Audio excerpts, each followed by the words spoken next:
दंडवत प्रणाम. तुम्ही कधी विचार केला आहे का? परमेश्वराला प्राप्त करण्यासाठी नेमके काय आवश्यक आहे? मोठमोठे यज्ञ, कठोर तपश्चर्या की फक्त एक आर्त हाक? श्री चक्रधर स्वामी सांगतात, ज्याच्या अंतःकरणात परमेश्वरासाठी खरी तळमळ असते, त्याचा उद्धार करण्यासाठी परमेश्वर स्वतः पुढे येतो.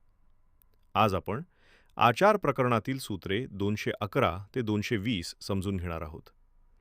211वे सूत्र सांगते, तैसे काई देमती. स्वामी देमतीला अतिशय सुंदर उदाहरण देतात. जर चांगले अन्न उपलब्ध नसेल तर माणूस घाणीत पडलेले अन्न खाईल का?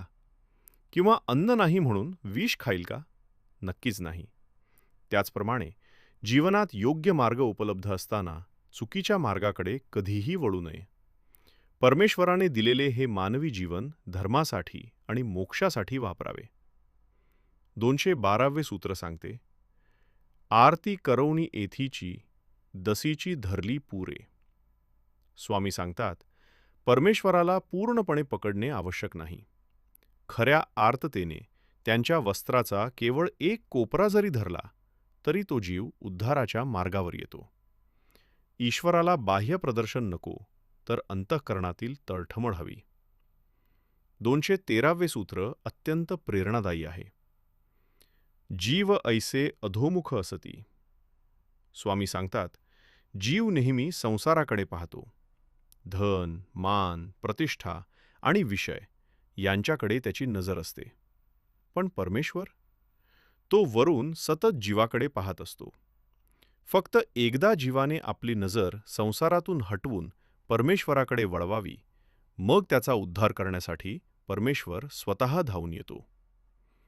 214वे सूत्र सांगते, एथ अनुसराल तरी ऐसेची काढी जाल. स्वामी नागदेवाचार्यांना सांगतात, या मार्गाचे प्रामाणिकपणे अनुसरण केले तर तुमचाही उद्धार निश्चित होईल. मोक्षाचा मार्ग कोणासाठी बंद नाही, पण त्यासाठी अनुसरण आवश्यक आहे. 215वे सूत्र सांगते, ते एथची खावणी. या मार्गाचे खरे फळ काय? परमेश्वर प्राप्ती. यापेक्षा मोठी कमाई, मोठा लाभ किंवा मोठे यश या जगात नाही. 216वे सूत्र सांगते, एथ शरण आलेयाम काई मरण असे. जो खऱ्या अर्थाने परमेश्वराला शरण जातो त्याच्यासाठी जन्ममृत्यूचे भय संपते. शरीर नाश पावते, पण आत्म्याचा उद्धार होतो. 217वे सूत्र सांगते, दर्शनाचिया चाडा. ज्या जीवाला परमेश्वराच्या दर्शनाची खरी ओढ लागते त्याला संसारातून तारण्याची जबाबदारी परमेश्वर स्वतः स्वीकारतो. भक्ताची तळमळ हीच त्याची सर्वात मोठी पात्रता आहे. 218वे सूत्र अत्यंत प्रेमळ आहे. आर्ताते परमेश्वरू वाडोवाडीम गीवसिती. स्वामी सांगतात, परमेश्वरासाठी जो जीव व्याकुळ होतो त्याला शोधण्यासाठी परमेश्वरच पुढे येतो. भक्ताला देव शोधावा लागत नाही. खरी भक्ती असेल तर देवच भक्ताला शोधतो. 219वे सूत्र सांगते, पोळलेया सुनेयाचेया परी असावे.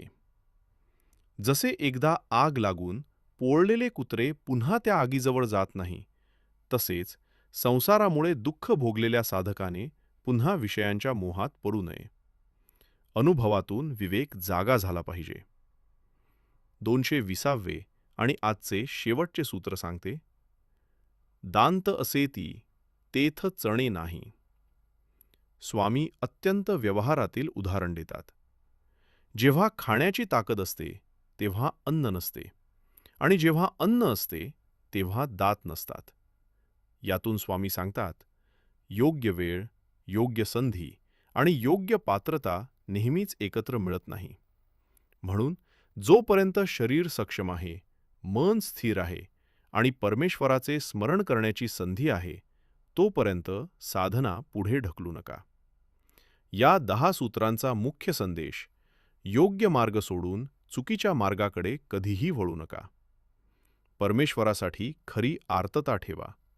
संसाराकडून नजर हटवून परमेश्वराकडे वळा.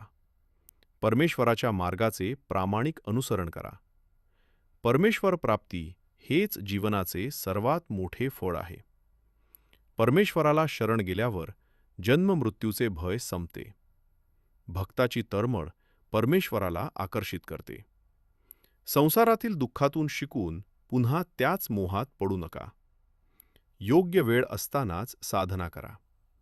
जीवनातील प्रत्येक संधी परमेश्वर प्राप्तीसाठी वापरा. आजही आपण अनेकदा म्हणतो, वेळ मिळाला की साधना करीन.